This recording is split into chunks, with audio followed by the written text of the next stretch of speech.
knowledge is power. When you decide to take your life into your own hands and realize that you can do this with a $50 machine, a $5 spatula, and a plant that you can grow for free in your backyard, you can do this. And it's awesome.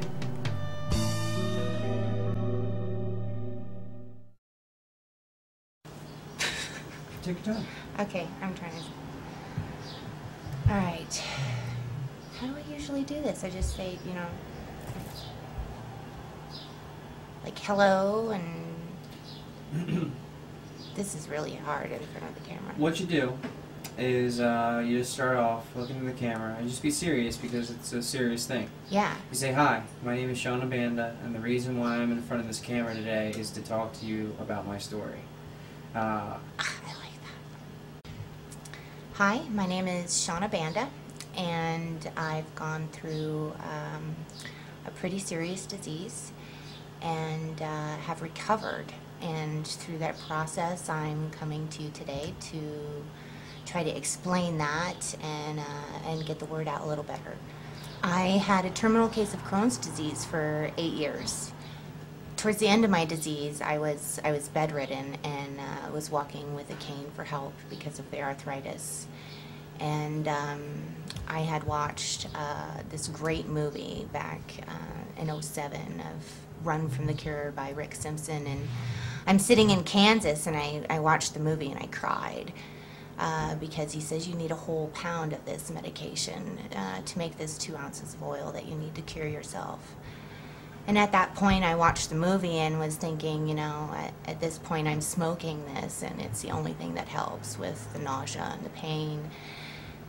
And just knew that I wanted to try this. And you know, a couple years go by and I just keep getting worse and worse, and you know, you get to that point where they say there's nothing more that we can do for you, and you just kind of go home to die. I had blown my lungs and twice in the same, like within a month. And my husband went out and got online and got me the cheapest vaporizer that you could find. It was a glass dome vaporizer from like in the 70s, and brought it home and we tried it out, and I didn't get any relief from vaporizing, and I put it away. I was very angry with him for getting me such a cheap machine. Reading a book in my bed, and I've pinched off that hose and dreading, like not wanting to even take a drag out of this vaporizer. But I just forgot about it as I'm reading, and my husband walks in and he goes, "Is that the same oil as in the movie?" And I look down and there's this beautiful red film of oil on the glass. And I said, "Well, I don't know." And he went out and got a spatula and we started scraping this bowl. And you know, you only get just a little tiny bit on the spatula. And got some gel caps and started scooping it up into that, and started making it a daily regimen. And I made this machine a little cabinet in my kitchen. And you know, before meals, it takes about an hour to make each pill. You know, at this point, I've taken out the hose and taped it off and sealed it shut. And I just put the medicine in there and wait, you know, 20 or so minutes, and it fills up with vapor. And then another 20 or so minutes later, all the vapor disappears and it's all stuck to the glass. So, you know, before each meal, I could pull this thing out of my cabinet from my kitchen and make a pill. So by the time, you know, we're done cooking and eating, it's ready to go. So I did this 3 times a day, and within weeks, I was completely changed. Within days, I was changed so much that I had to start writing a journal. And this journal, you know, halfway through writing it, I've realized that this is such important information that we have to get this out there. We have to tell the world about this. People want this information out there. We want to be able to help others. And I had to put all this information in a book to help any of you who may be watching this to see that I'm not in my deathbed. I'm working for the first time in 4 years. I've not been able to work. I'm hiking, I'm swimming, I'm able to play with my kids, I'm able to do things. I'm so busy now, it's not even funny, but I love it. It's great. Anything beats raising your kids from a couch and lying there in pain all day. And following Bob Melamede, who's a biophysicist over at the University of Colorado Springs in Colorado, has done so much research on this oil and how it helps on a cellular level. He explains that naturally your body produces these endocannabinoids. I had an autoimmune disease, and with Crohn's disease, it's like having a stomach flu that won't go away, and my body is recognizing that something's wrong, so it's attacking itself, so it's in overdrive, and causing, you know, this autoimmune deficiency. Well, now we've seen that it'll fix that, and if you can even look on YouTube, search I think it's called Sean with AIDS. This man was going through his recovery as I was just starting my oil, and he's got several YouTube videos. So it's, you know, it's fixing AIDS, it's fixing Crohn's, it's curing cancers right and left. This thing is amazing. There's another video by David Triplett. You know, do a search on that. Find out for yourself. Don't just take my word for it. You know, go out there and find out for yourself. I've had 15 surgeries, and I've had every organ taken out of my body that you can have taken out and still survive. This stuff is amazing. It's miraculous. I'll show you. I mean, I have to show everyone. You know, I've got to show you my stomach. Most people are just amazed. And then here that is.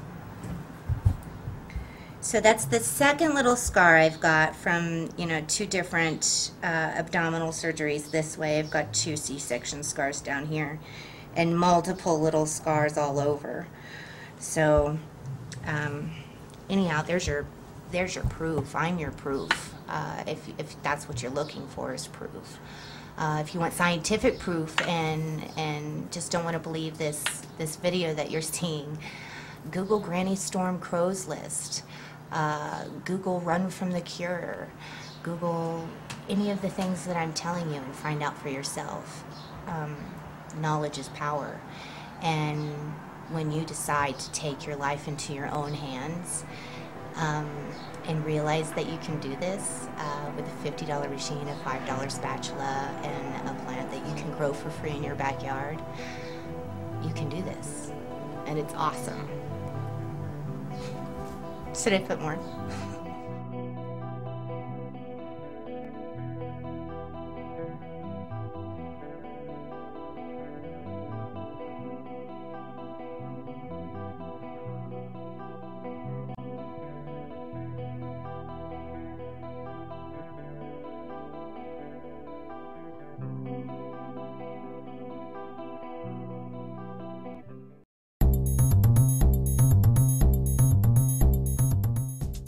Do you remember about the first time you learned about eating healthy? Let me guess. You were in an elementary school classroom and a teacher showed you something like this. Look familiar? That's the Department of Health and Human Services food pyramid. It's how we were taught about diet for years. And in my opinion, they've got it all wrong. Just look at the biggest group: bread, cereal, grains, and pasta. It's no wonder we're dealing with an obesity problem here in America. In my opinion, it's time to turn that pyramid on its head, or at least shuffle it around a little bit. What am I thinking? Clearly, it's a little different. And in my opinion, it's way better. I mean, we're keeping fats, good fats like olive oils and avocados, as the most important things you should be eating, as well as leafy greens and cruciferous veggies like broccoli and cauliflower. Now here's the next amazing thing that I think is so important. It is the second pillar of my pyramid. Don't eat anything. It's called intermittent fasting, and I guarantee you this is what our ancestors did every day of their lives. Do you really think our ancestors came out of their cave every morning and said, "What's for breakfast?" There was no breakfast until we found breakfast. Skip a meal, one of the keys to this pyramid. Now, the middle part of the pyramid contains nuts, not legumes, not peanuts and cashews, flour alternatives that are approved, like coconut flour, like almond flour, and 2 grains that don't have lectins, sorghum and millet. Resistant starches such as green bananas or plantains. These 2 groups feed friendly bacteria. And I can't emphasize how important it is to feed friendly bacteria the foods they like. Next up, the animals of choice are wild-caught seafood and pastured poultry and omega-3 eggs. Make no mistake, free-range chickens are not pastured chickens. They're fed corn and soybeans. Even if it says organic, it's organic corn and soybeans, and they're never let outside. Lastly, on this level of my food pyramid is in-season fruits. Fruits, as you'll find in the plant paradox, are like candy and should be treated as candy.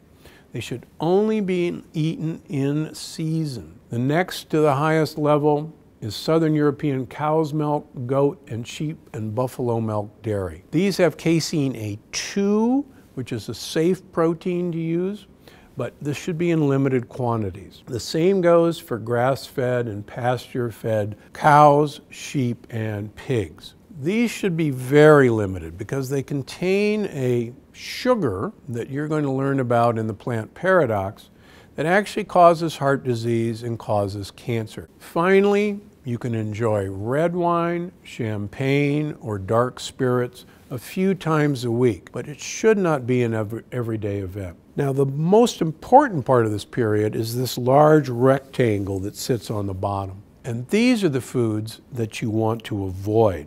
These are the major causes of your obesity and your brain fog, your acne, and your weight gain. The important things to realize is that great fats and great leafy vegetables should be the cornerstone of all of our diets.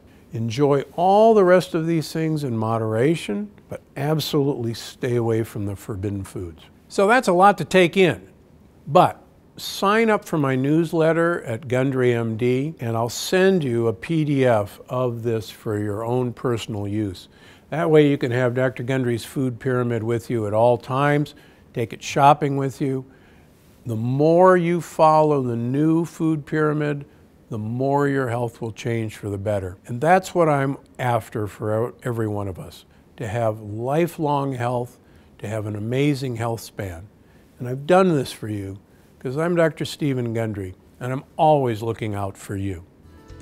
We are with Dr. Stephen Gundry. He's the author of a new book. It's called The Plant Paradox. We are discussing hidden dangers of healthy foods. What world am I living in now? I'm so confused. Wow.